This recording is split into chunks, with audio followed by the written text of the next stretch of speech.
तो हेलो बच्चों, कैसे हैं आप लोग। उम्मीद करते हैं कि सब लोग जो एकदम बढ़िया होंगे और पढ़ाई लिखाई भी सब लोग की एकदम मस्त तरीके से चल रही होगी। तो आज हम लोग फिजिक्स में दो चैप्टर का ऑब्जेक्टिव क्वेश्चन डिस्कस करने वाले हैं। एक है आपका कम्युनिकेशन सिस्टम और दूसरा है आपका इलेक्ट्रोमैग्नेटिक वेव।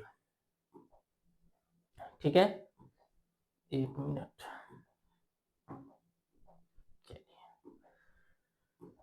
तो इन दोनों का जो हम लोग को ऑब्जेक्टिव देखना है, तो इस चैप्टर को आप लोग अच्छे से रिवाइज कर लीजिएगा, है ना, ताकि एक एक बात जो अच्छे से समझ में आ जाए। और जितना ऑब्जेक्टिव बता रहे हैं, है ना, लगभग उसी में से जो है क्वेश्चन आपका मिल जाएगा। बाकी अगर साइड से क्वेश्चन पूछता भी है तो इसी के आसपास रहेगा, तो इसलिए अच्छे से कॉन्सेप्ट को समझ लेना है। ठीक है, देखो फर्स्ट क्वेश्चन। अब ये जो है बहुत सारा क्वेश्चन इसमें क्या रहेगा ना, जो आपको डायरेक्ट याद करना पड़ेगा, मतलब न्यूमेरिकल टाइप इसमें बहुत कम क्वेश्चन रहता है। तो बोला which frequency range is use to TV transmission. TV transmission के लिए कौन सा फ्रीक्वेंसी रेंज जो हम लोग यूज करते हैं। तो आप लोग को ध्यान रखना है कि इसमें जो है यूज किया जाता है 30 मेगा एचजेड से 300 मेगा एचजेड तक, यानी कि आपका जो ऑप्शन है वो कौन सा सही हो जाएगा, ऑप्शन सी। चलो नेक्स्ट। बोला है कि sky wave communication is based upon. Sky wave communication जो है वो इसमें किस पर बेस्ड है। तो पहला दिया है कि रिफ्लेक्शन बाय आइनोस्फीयर, इसी पे बेस्ड होता है। तो ध्यान रखना है कि जो स्काई वेव कम्युनिकेशन है ये किस पर बेस्ड होता है, तो रिफ्लेक्शन बाय आइनोस्फीयर। नेक्स्ट बोला the loss of strength of A signal, the loss of strength of A signal while propagating through a medium known as। अब देखो जब भी कोई भी जो है इंफॉर्मेशन जब आगे की तरफ बढ़ता है, तब बोल रहा है कि उसके स्ट्रेंथ में जो लॉस होता है, उसके स्ट्रेंथ में जो लॉस होता है उसको हम लोग क्या बोलते हैं। तो ध्यान रखना है कि उसको हम लोग एटेन्युएशन बोलते हैं। उसको हम लोग क्या बोलते हैं, एटेन्युएशन। चलो next. The process of increasing the strength of signal. अभी पिछला क्वेश्चन देखे हो कि जब भी कोई सिग्नल जो है आगे की तरफ बढ़ेगा तो उसका जो है स्ट्रेंथ है वो धीरे धीरे क्या होता है, कम हो जाता है। तो बोला है कि the process of increasing the strength of signal. अब बताओ उसके सिग्नल को जब हम लोग को क्या करना है, उसके स्ट्रेंथ को जब इंक्रीज करना है, तब कह रहा है कि ये जो इंक्रीज करने का जो प्रोसेस होता है उसको हम लोग क्या बोलते हैं। तो ध्यान रखना है, ये जो इंक्रीज करने का प्रोसेस होता है उसको हम लोग क्या बोलते हैं, एम्प्लीफिकेशन। क्या बोला जाता है, amplification. Next. Modem is a device which perform. Modem जो है एक डिवाइस है जो क्या परफॉर्म करता है। तो ध्यान रखना है, modulation and demodulation, modulation and demodulation. Next. The device which is a combination of receiver and transmitter. एक ऐसा डिवाइस जो दो चीज का कॉम्बिनेशन है, रिसीवर का भी और ट्रांसमीटर का भी। तो वो कौन सा डिवाइस होता है, तो ध्यान रखना है उसको हम लोग क्या बोलते हैं, रिपीटर। उसको क्या बोलते हैं, repeater, option B. Next. Which of the following is an example of broadcast mode of communication. बोला है कि इसमें से कौन सा है जो एग्जाम्पल है किसका, ब्रॉडकास्ट कम्युनिकेशन का। तो ब्रॉडकास्ट कम्युनिकेशन में हम लोग देखे थे कि जिसमें एक से ज्यादा जो है सुनने वाला हो, यानी कि रिसीवर जब एक से ज्यादा होता है तो उसको हम लोग ब्रॉडकास्ट कम्युनिकेशन बोलते हैं। तो टेलीविजन में भी पता है कि एक से ज्यादा जो है रिसीवर होता है, उसके बाद रेडियो में भी एक से ज्यादा रिसीवर होता है। तो इसका मतलब ए और बी जो है वो आंसर हो जाएगा, यानी कि D option, both A and B. Next. The velocity of electromagnetic wave is. Electromagnetic wave का जो है वेलोसिटी क्या होता है। तो ध्यान रखो, जो speed of light in air, air में जो लाइट का स्पीड होता है वही स्पीड होता है किसका, वही वेलोसिटी किसका हो जाएगा, इलेक्ट्रोमैग्नेटिक वेव का, यानी कि 3 × 10⁸ metre per second, option C. Next. The wavelength of frequency कितना दिया हुआ है, the wavelength of wave of frequency कितना दिया हुआ है, 10 किलो एचजेड। अब इसका जो है तुम लोग फ्रीक्वेंसी निकालोगे, है ना, ये न्यूमेरिकल टाइप क्वेश्चन है, ये बननी चाहिए। तो इसको जो है निकाल करके देखोगे कितना जो है, कौन सा ऑप्शन आता है, कमेंट भी कर देना कि कौन सा आंसर आ रहा है इसका। चलो नेक्स्ट। बोला है कि ए माइक्रोफोन कन्वर्ट्स एक माइक्रोफोन होता है वो क्या चीज को कन्वर्ट करता है, तो ध्यान रखना है साउंड सिग्नल को कन्वर्ट करता है किसमें, इलेक्ट्रिक सिग्नल में। साउंड सिग्नल को कन्वर्ट करता है किसमें, इलेक्ट्रिक सिग्नल में। Next, major part of a communication system are, communication system का जो मेजर पार्ट होता है वो क्या रहता है, तो transmitter receiver, receiver and communication channel, transmitter and communication channel, transmitter receiver and communication channel, ये तीनों जो है ये क्या है, मेजर पार्ट ऑफ कम्युनिकेशन है, तो ऑप्शन डी सही हो जाएगा। चलो next, the height of A TV transmission tower of any place on the surface of earth is, कितना दिया हुआ है, अच्छा ये मिस्टेक है, इसको मतलब टाइपिंग में मिस्टेक हुआ है, ये 245 मीटर होनी चाहिए, कितना होनी चाहिए, 245 मीटर। तो बोला कि maximum distance up to which transmission of tower will reach, बोला है कि देखो कोई जो है टीवी ट्रांसमिशन टावर है, उसका हाइट दिया हुआ है कितना है, 245 मीटर, तो बोल रहा है कि वो कितने डिस्टेंस तक जो है इंफॉर्मेशन पहुंचा सकता है, यानी कि कितने मैक्सिमम, देखो क्या लिखा है कि maximum distance up to which transmission of जो है टावर विल रीच, कि इसका जो टावर का जो ट्रांसमिशन है वो कितने डिस्टेंस तक जा सकता है। तो ये भी न्यूमेरिकल टाइप क्वेश्चन है, इसको होमवर्क में दे दिया जाए क्या, नहीं तो एक फॉर्मूला ध्यान रखना, चलो इसको सॉल्व कर देते हैं। एक फॉर्मूला ध्यान रखोगे, क्या फॉर्मूला ध्यान रखना है कि देखो H बराबर होता है, एक मिनट,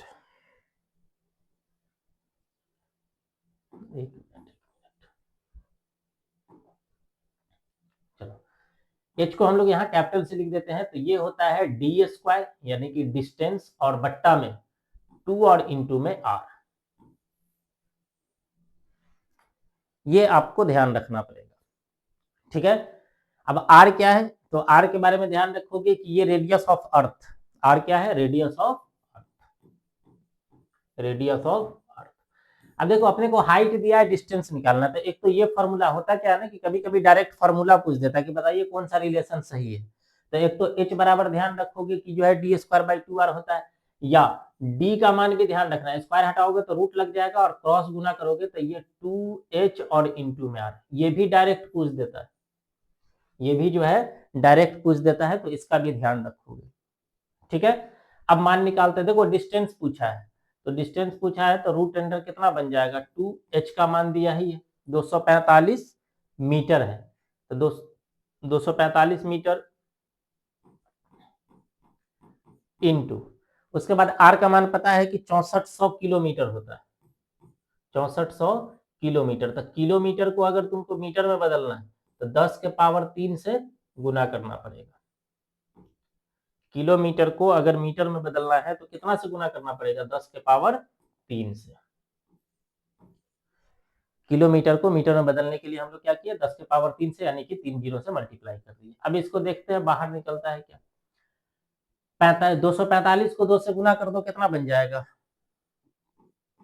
490, 5 गुना 10 और 4 गुना 8 9, और ये इतना बन जाएगा, इंटू 64 में से पता है कितना बाहर होता है, 64 में से कितना बाहर हो जाएगा, 8 बाहर हो जाएगा, इंटू 2 जीरो, 3 जीरो यहाँ है और 2 जीरो यहाँ है, तो ये बन जाएगा 10 टू द पावर 5। या एक काम करते हैं, एक बार इसको ऐसे ही लिखते हैं, 2 इंटू, इसका जो है फैक्टर निकालो तो कितना आएगा, 5 से अगर कट करें तो 4, 4 बचेगा 9 और 7 7, तो ये बन जाएगा 5 इंटू 7 इंटू में 7 इंटू, इसको कितना लिख सकते हो, ये बनेगा 2 इंटू कितना, 2 आ जाएगा, या इसको डायरेक्ट हम लोग बाहर निकाल लेंगे, इस सब बात का ध्यान रखना पड़ेगा। देखिए इसको डायरेक्ट बाहर निकाल लेंगे, 64 ही रहने देते हैं, यहाँ तुम्हारा 100 है तो एक जीरो इसके साथ लगा दोगे तो 10 टू द पावर 4 हो जाएगा, और एक जीरो जो रहेगा तो वो 10 बचेगा, तो उसको 2 इंटू कितना कर दोगे, 5, इसको कितना लिख देना है, 2 इंटू 5। अब यहाँ से अपना आंसर निकल जाएगा। अब देखो किस तरीके से बाहर करना है, एक 5 यहाँ है, एक 5 यहाँ है, तो पता है कि रूट के अंदर जब जोड़ा लगता है तो एक बाहर हो जाएगा, तो 5 बाहर हो गया, कोई दिक्कत नहीं है। 2 7 देखोगे तो एक 7 बाहर हो जाएगा। 8 में से जो है कितना 64 में से कितना बाहर होगा, 8 8 8 64 होता है। और उसके बाद देखोगे एक 2 यहाँ है और एक 2 यहाँ है, तो इंटू में एक 2 आ जाएगा। और 10 टू द पावर 4 है तो बाहर कितना निकलेगा, 10 टू द पावर 2। अब ये कितना आ जाएगा, इसको अगर सॉल्व करें तो 5 को और 2 को गुना कर दो, 10 आ जाएगा। तो ये 10 का पावर 2 पहले से, तो ये 10 का पावर 3 हो जाएगा। और 8 सत्ते कितना हो जाएगा, 56 इंटू में 10 का पावर 3। अब देखो ये जो आएगा ये किस में आएगा, मीटर में। तो अगर मीटर में आंसर देना रहता तो ये हो जाता जो है 56 इंटू में 10 का पावर 3। लेकिन चूंकि किलोमीटर में देखोगे ऑप्शन दिया है, तो किलोमीटर में जो है ऑप्शन अगर देखोगे तो किलोमीटर में बदलने के लिए इसको कितना से डिवाइड करना पड़ेगा। अगर इसको किलोमीटर में बदलना है तो तुमको 1000 से, जैसे मीटर में बदलने के लिए 1000 से गुना किए थे, तो किलोमीटर में बदलने के लिए 1000 से तुमको फिर भाग देना पड़ेगा। तो इससे ये कट जाएगा, तो आंसर तुम्हारा कितना आ जाएगा, 56 किलोमीटर। यानी कि ऑप्शन कौन सा सही हो जाएगा, ऑप्शन सी। बात समझ पा रहे हो। तो इस पे फॉर्मूला पर रख के इस तरीके से बैठा लोगे। ऐसा भी कर सकते थे कि किलोमीटर में ही रखते, जैसे ये मीटर में दिया था तो इसी को हम लोग किस में बदल देते, किलोमीटर में, तो डायरेक्ट मान किलोमीटर में आ जाता। तो ये अपने हिसाब से देख लोगे, लेकिन ध्यान रखो ये दोनों फॉर्मूला को याद रखना है, डायरेक्ट फॉर्मूला भी दिया जा सकता है। चलो next, modulation is of. Modulation जो है आप देखो इसमें टाइप दिया हुआ, तो मॉड्यूलेशन ध्यान रखना कितने टाइप का होता है, 3 टाइप का। चलो next, unit of mobilities. Mobility का जो यूनिट होता है वो ध्यान रखना है, एम्पियर मीटर पर न्यूटन होता है। Next, meaning of fax is. Fax का जो है मीनिंग से डायरेक्ट देता है, ध्यान रखोगे ये होता है फैसिमाइल टेलीग्राफी, ध्यान रखना है, facsimile telegraphy. Next, which of the following units is correct to measure attenuation. Attenuation को जो मेजर करते हैं तो वो किस यूनिट में मेजर किया जाता है, तो ध्यान रखना decibel. Next, what type of ways used in fibre optic communication. Fibre optic communication बोला कि which type of wave is used in fibre optic communication. तो ध्यान रखना है कि इसमें किसको हम लोग यूज करते हैं, इलेक्ट्रोमैग्नेटिक वेव को। Next, which of the following unit is correct to measure attenuation. ये तो पिछला क्वेश्चन रिपीट हो गया, पिछला ही क्वेश्चन रिपीट हुआ है। चलो अगला देखो, the modulation index in amplitude modulation. Amplitude modulation में जो मॉड्यूलेशन इंडेक्स होता है वो इन चारों में से क्या सही होगा, तो ध्यान रखना है 0 और 1 के बीच होता है, तो between 0 and 1। Next, the device which work of both modulation and demodulation. बोले हैं कि वैसा डिवाइस जो मॉड्यूलेशन एंड डीमॉड्यूलेशन दोनों पे वर्क करे तो उसको हम लोग क्या बोलते हैं, मोडेम। एक क्वेश्चन आया हुआ था पीछे ये वाला, थोड़ा सा लिखने का तरीका ये तो अभी बता दिए है ना।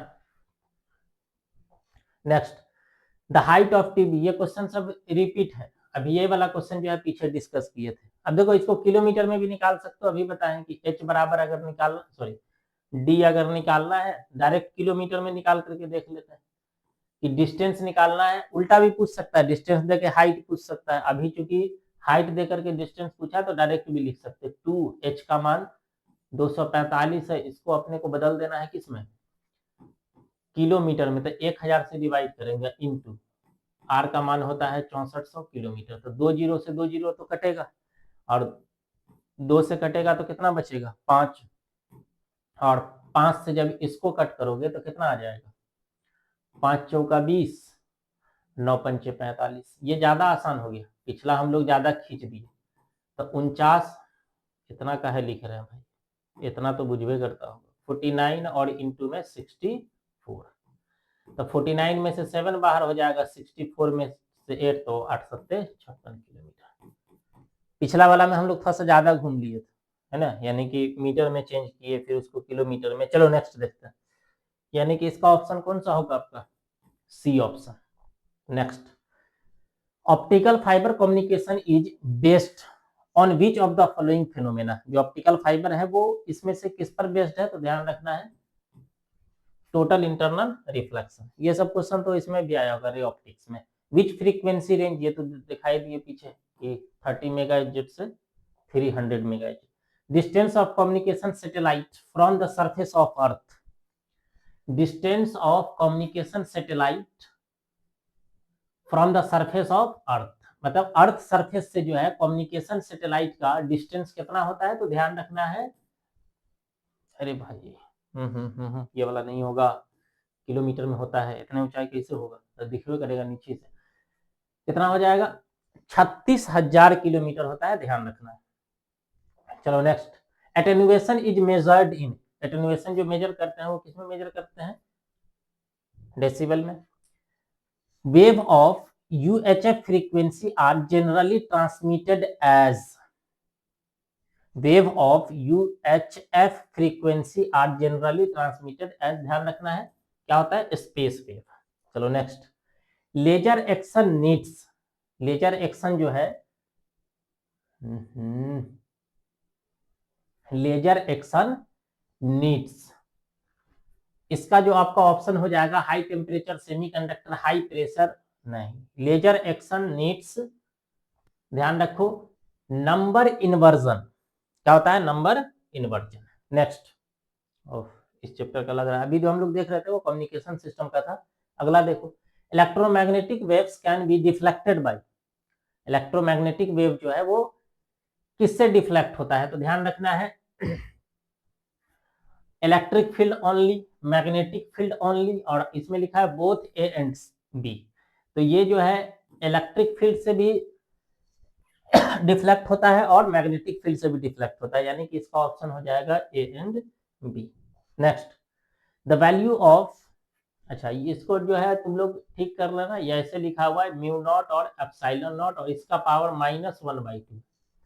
अब देखो इसको अगर हम लोग चेंज करें तो माइनस खत्म करने के लिए बट्टा में लाना पड़ेगा, तो म्यू नॉट एप्सिलॉन नॉट और इसका पावर 1/2, और 1/2 जब हटाओगे तो इस पे क्या लग जाएगा,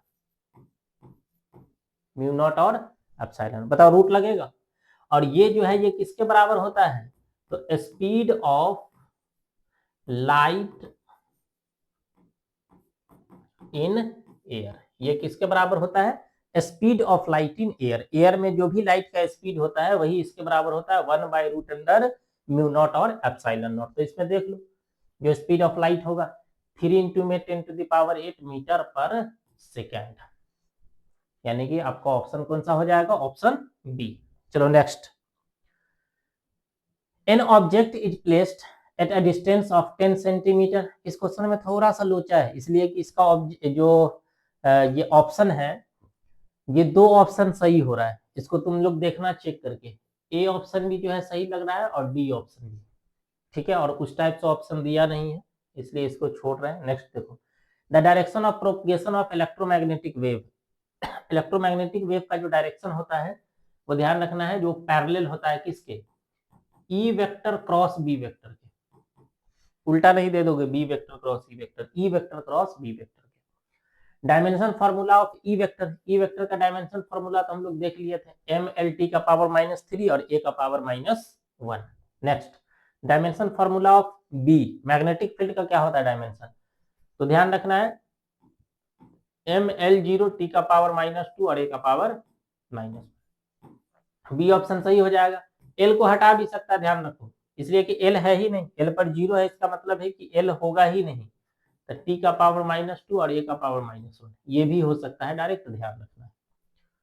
चलो next, the energy density is expressed in, energy density जो एक्सप्रेस्ड होता है ध्यान रखो joule per metre cube, joule per metre cube. Ampere hour is the unit of, ampere सुन के ऐसा लगता है कि ये करंट का यूनिट है, बट ध्यान रखना है कि जो एम्पियर आवर होता है वो किसका यूनिट होता है, तो हम लोग देख सकते हैं कि देखो I बराबर होता है Q और बट्टा में T, तो क्रॉस मल्टीप्लाई करोगे तो Q बराबर क्या आ जाएगा, IT, I का करंट है तो इसका एम्पियर और टाइम है तो इसका हम लोग सेकेंड बोल सकते हैं, आवर बोल सकते हैं। तो एम्पियर आवर जो यूनिट होता है वो ध्यान रखना है किसका रहता है, चार्ज का। चलो next, which of the following has maximum penetrating power, इसमें से कौन है जिसका, तो ये सब पीछे भी देख चुके हैं कि ये क्या होता है, gamma rays. Next, the direction of transmission of electromagnetic wave, अभी पीछे देखें ये पैरेलल होता है किसके, E vector cross B vector के। The unit of ratio of magnetic field, magnetic field B, ये थोड़ा सा ध्यान रखो इसमें, ये ऐसे लिखा हुआ है कि magnetic field B and electric field E, यानी कि अपने को ये बताना है कि बी बट्टा ई जो होगा इसका यूनिट क्या होगा। तो ध्यान रखना है इसका यूनिट होता है सेकेंड पर मीटर। इसका यूनिट क्या होता है? Second per metre. Second per metre को ऐसे भी लिख सकता है और उसको ऐसे भी लिखा जा सकता है सेकेंड पर मीटर, या इसी को ऐसे बट्टा में लिख देगा। ये सब बात ध्यान रखोगे। अच्छा, इस क्वेश्चन को तो पहले पूछ चुका है, उल्टा भी पूछा जा सकता है ई बट्टा बी। अब ई बट्टा बी करोगे ना तो इसी में चेंज कर देना, ये हो जाएगा मीटर पर सेकेंड। जो जिसपे माइनस लगा था उसका माइनस हट जाएगा और जिसपे नहीं था उस पे लग जाएगा। अब इसको ऐसे भी लिख सकते हैं, इसको ऐसे भी लिखा जा सकता है, या डायरेक्ट लिख सकता है एम और बट्टा में एस। तो ये भी डायरेक्शन ध्यान रखोगे। अभी जो अपना ऑप्शन हो जाएगा वो क्या बनेगा? Option B. चलो next, the energy of an electromagnetic radiation is, एक इलेक्ट्रोमैग्नेटिक रेडिएशन है जिसका एनर्जी दिया हुआ है कितना है? 13.2 किलो इलेक्ट्रॉन वोल्ट। बोला है कि this radiation is related to which region of spectrum. ये जो रेडिएशन है वो किस रीजन जो है किस स्पेक्ट्रम के रीजन से क्या है ये रिलेट करता है। तो ध्यान रखना है ये एक्स रेज से रिलेट करेगा, इसलिए कि एक्स रेज के लिए जो है हम लोग लिखते हैं कि 100 इलेक्ट्रॉन वोल्ट से लेकर के ये लगभग 100 किलो इलेक्ट्रॉन वोल्ट तक इसका रेंज होता है। तो ये इसी रेंज में आ जाएगा, यानी कि ऑप्शन आपका कौन सा हो जाएगा? B. Next, optical fibre communication based on, optical fibre पीछे देखें ये किस पर बेस्ड होता है? तो TIR। Nature of electromagnetic waves is, जो इलेक्ट्रोमैग्नेटिक वेव होता है उसका कैसा नेचर होता है? तो ध्यान रखना है कैसा नेचर होता है?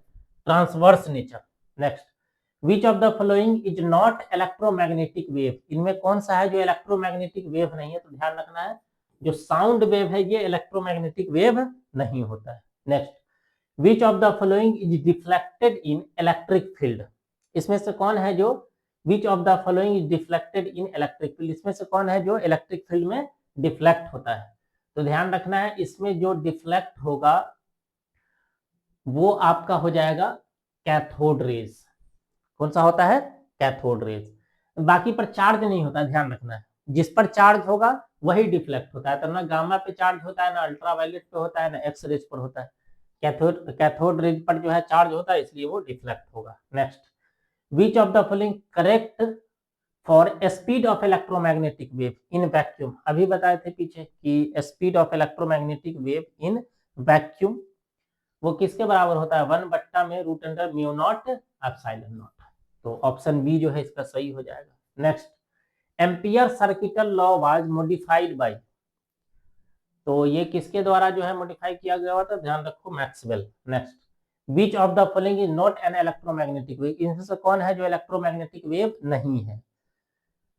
तो इसमें जो है आपका इलेक्ट्रोमैग्नेटिक वेव दो ऑप्शन होनी चाहिए था, है ना? इसका जो है सिंगल ऑप्शन लगा ही नहीं सकते। अब क्वेश्चन इसी टाइप से था इसलिए टाइप हुआ है। ध्यान रखो क्या बोले हैं कि वही डिफ्लेक्ट होता है, विच of the following not an electromagnetic, अच्छा इसमें तो ये पूछ रहा है कि इसमें से कौन है जो इलेक्ट्रोमैग्नेटिक वेव नहीं है? Alpha rays, gamma rays, infrared rays. इसका ऑप्शन जो है दो सही होनी चाहिए, इसलिए इस क्वेश्चन को जो है छोड़ देना। बात समझ रहे हो? चलो next, which of the following is not an electromagnetic wave, इसका दो ऑप्शन सही होनी चाहिए था। एक होनी चाहिए था आपका एक्स रेज और एक आपका, नहीं नहीं ये क्वेश्चन तो सही लग रहा है। सही है, विच of the following is not an electromagnetic wave. तो इसमें ध्यान रखना है, देखो पीछे तो हम लोग देख चुके थे, इसमें इलेक्ट्रोमैग्नेटिक वेव कौन सा नहीं होगा? तो अल्फा रेज। देखो दो आ गया, एक क्वेश्चन हम लोग पीछे देखे हुए थे, एक क्वेश्चन हम लोग पीछे देखे हुए थे, देख लेते हैं उसको, एक मिनट। ये था क्या? हाँ, नहीं ये क्वेश्चन नहीं, हाँ ये वाला। विच of the following not an electromagnetic wave, ये दोनों याद रखोगे। साउंड वेव जो होता है इसको भी हम लोग बोलते हैं कि ये इलेक्ट्रोमैग्नेटिक वेव नहीं है। और एक अभी आया है, कौन सा था, विच of the following not an electromagnetic wave, ये कौन सा होगा, तो ध्यान रखो अल्फा रेज। कौन सा होगा, alpha rays. Next, the speed of electromagnetic wave in any material medium does not depend on, speed of electromagnetic wave in any material medium does not depend on। तो ध्यान रखना है कि ये जो स्पीड ऑफ इलेक्ट्रोमैग्नेटिक वेव होता है वो डिपेंड नहीं करता है, किस पर डिपेंड नहीं करता है, तो फ्रीक्वेंसी पर। ठीक है, next, the dimension formula of 1/2 epsilon not E square, इसका हम लोग पहले भी देख चुके हैं। ये कितना होता है, B square by 2 epsilon not. The unit of ratio of, ये तो अभी पीछे देख लिए थे हम लोग, इसका रेशियो कितना आ रहा था, second per metre. Next, the direction of propagation of electromagnetic wave, कितनी बार रिपीट है ये question. Which of the following is not deflected by electric field, इसमें से कौन है जो इलेक्ट्रिक फील्ड से डिफ्लेक्ट नहीं होगा। तो बता चुके हैं कि जिस पर चार्ज नहीं होता है वही डिफ्लेक्ट नहीं होता है। तो इस पर देख लो किस किस पे चार्ज नहीं है। अब देखो ये आंसर जो है सही नहीं लग रहा है, इसलिए कि दो ऑप्शन सही होनी चाहिए था। जो एक्स रेज होता है उस पर भी कोई चार्ज नहीं है, तो इसका मतलब वो भी डिफ्लेक्ट नहीं होगा। और जो गामा रेज होता है उस पर भी कोई चार्ज नहीं होता है, तो इसका मतलब वो भी डिफ्लेक्ट नहीं होगा। तो इसमें से कोई एक ऑप्शन देनी चाहिए था, बट यहाँ अगर हम लोग बात करें तो ए एंड बी ये दोनों सही होगा। बात समझ रहे हो? एग्जाम में पूछेगा तो कोई एक दे करके पूछ लेगा। चलो next, which of the following is correct for speed of electromagnetic wave in vacuum, ये तो अभी देख लिए थे, कौन सा ऑप्शन था, ऑप्शन बी। चलो next, the formula for magnetic energy density, magnetic energy density का ही ये फॉर्मूला होता है, बी स्क्वायर और बट्टे में 2 एप्सिलॉन नॉट। चलो next, which of the following electromagnetic radiation has minimum wavelength, इसमें से कौन है जिसका वेवलेंथ सबसे कम होता है। तो ध्यान रखो जिसका पेनिट्रेटिंग पावर सबसे ज्यादा होता है उसी का वेवलेंथ सबसे कम होगा। The phase difference between electromagnetic wave और मैग्नेटिक वेव, इन दोनों के बीच जो फेज डिफरेंस होता है वो ध्यान रखना है कितना होता है, 0।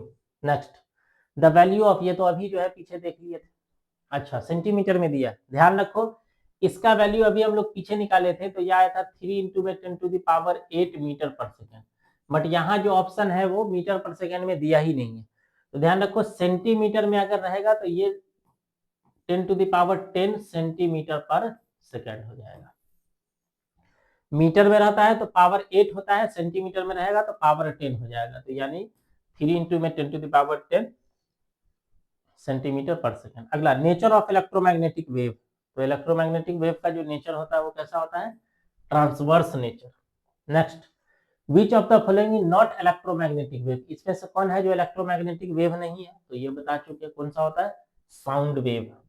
नेक्स्ट, चलो यहीं तक था। इस क्वेश्चन को लेकर के जो है कंफ्यूज नहीं करना है, ध्यान रखो कौन सा क्वेश्चन था भाई, इस क्वेश्चन को लेकर के कंफ्यूज नहीं होना है, ये वाले क्वेश्चन को लेकर के, है ना। तो दो जो है ध्यान रखोगे इलेक्ट्रोमैग्नेटिक वेव में, एक तो ध्यान रखना है कि साउंड वेव को हम लोग इलेक्ट्रोमैग्नेटिक वेव नहीं बोल रहे हैं, और एक अल्फा रेज है इसको हम लोग इलेक्ट्रोमैग्नेटिक वेव नहीं बोल रहे हैं। तो अच्छे से जो है इस सबका रिवीजन कर लोगे।